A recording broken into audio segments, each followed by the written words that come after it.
Hello everyone, donor রান্নাঘরে তোমাদের সবাইকে স্বাগত জানাচ্ছি। যারা মাশরুম খেতে ভালোবাসো তাদের জন্য আজকে আমি নিয়ে এসেছি খুবই সহজ মাশরুমের একটা রেসিপি, আর সেটা হচ্ছে বাটার গার্লিক মাশরুম। এটা বানানো একদমই সহজ, একদম ঝটপট তৈরি হয়ে যায়, জাস্ট 10 মিনিট সময় লাগে। তোমরা অবশ্যই রেসিপিটা পুরো দেখো আর কমেন্টে আমাকে জানিও কেমন লাগলো। আর এই ভিডিওটা ভালো লাগলে অবশ্যই একটা লাইক করো, শেয়ার করো তোমার ফ্রেন্ডস আর ফ্যামিলিতে। আর যারা আমার চ্যানেলে নতুন এসছো তারা অবশ্যই আমার চ্যানেলটাকে সাবস্ক্রাইব করো, আর তার পাশের বেল আইকনটাতে প্রেস করে অল নোটিফিকেশনটা অন করে দিও। তাহলে আমি যখনই কোনো নতুন ভিডিও আপলোড করব তোমরা তার নোটিফিকেশন পেয়ে যাবে। তো চলো শুরু করি ঝটপট তৈরি হওয়া বাটার গার্লিক মাশরুম। এর জন্য এখানে আমি নিয়ে নিয়েছি 400 গ্রাম মাশরুম।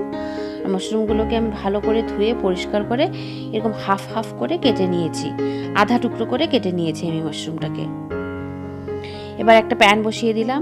এবার এতে আমি খুব সামান্য তেল দিয়েছি, 1/4 টিস্পুন মতো বলতে পারো। এবার আমি এতে দিয়ে দেব 2 টেবিল স্পুন বাটার, আর তেলটা দিয়েছি যাতে বাটারটা পুড়ে না যায়। তো এবার বাটারটাকে আমি মেল্ট হতে দেব। বাটার মেল্ট হয়ে গেছে। এবার আমি এতে দিয়ে দেব পেঁয়াজ কুচি। পেঁয়াজটাকে আমি খুব মিহি করে কুচিয়ে নিয়েছি, আর এখানে একটা বড় সাইজের পেঁয়াজ আছে, এটাকে আমি দিয়ে দিলাম। দিয়ে এবার আমি হাই ফ্লেমে পেঁয়াজটাকে ভালো করে গোল্ডেন কালার হওয়া অবধি ভেজে নেব। এটা আমি হাই ফ্লেমেই ভাজবো, সুন্দর নেড়ে চেড়ে গোল্ডেন কালার করে আমি পেঁয়াজটাকে ভেজে নেব। তোমরা দেখতে পাচ্ছ পেঁয়াজে খুব সুন্দর কালার চলে এসছে, হালকা গোল্ডেন কালার হয়ে এসছে। এবার আমি এতে বাকি জিনিসগুলো অ্যাড করব। তো প্রথমেই আমি দিয়ে দিচ্ছি এতে কেটে রাখা মাশরুম, মিশিয়ে নেব ভালো করে। আর ফ্লেমটাকে আমি হাই রেখেছি। আর মাশরুম কিন্তু খুব তাড়াতাড়ি রান্না হয়ে যায়, একদম 5 মিনিটেই মাশরুম একদম সেদ্ধ হয়ে যায়। তো খুবই সহজ এটা বানানো রেসিপিটা, একদম ঝটপট তৈরি হওয়া রেসিপি। এবার আমি এতে দিয়ে দিচ্ছি পরিমাণ মতো নুন, মিশিয়ে নেব ভালো করে। আর বাড়িতে গেস্ট এলে তোমরা স্টার্টার হিসেবে বা ফ্রাইড রাইসের সঙ্গে মেইন কোর্স হিসেবেও তোমরা এই মাশরুমটা সার্ভ করতে পারো। এবার আমি এতে দিয়ে দিচ্ছি থেতো করে রাখা রসুন। এটা আমি দিচ্ছি 3 টেবিল স্পুন মতো। আর রসুনটা তোমরা কম বেশি করতে পারো।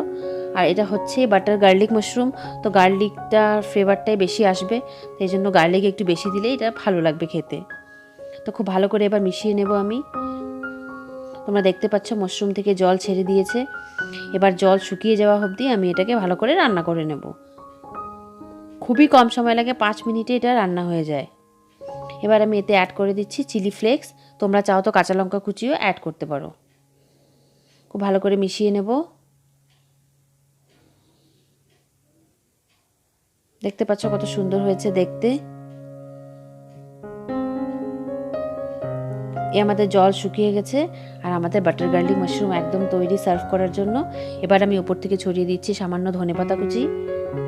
তোমরা চাও তো স্প্রিং অনিয়ন কুচিও ছড়িয়ে দিতে পারো, সেটাও খুব ভালো লাগে খেতে। এবার আমি মাশরুমটাকে সার্ভ করে নিচ্ছি। তোমরা অবশ্যই রেসিপিটা ট্রাই করো আর কমেন্টে আমাকে জানিও কেমন লাগলো। আর এই ভিডিওটা যদি ভালো লাগে অবশ্যই একটা লাইক করো। আবার ফিরে আসছি নতুন কোনো রেসিপি নিয়ে। তোমরা সুস্থ থেকো, ভালো থেকো, বাই বাই।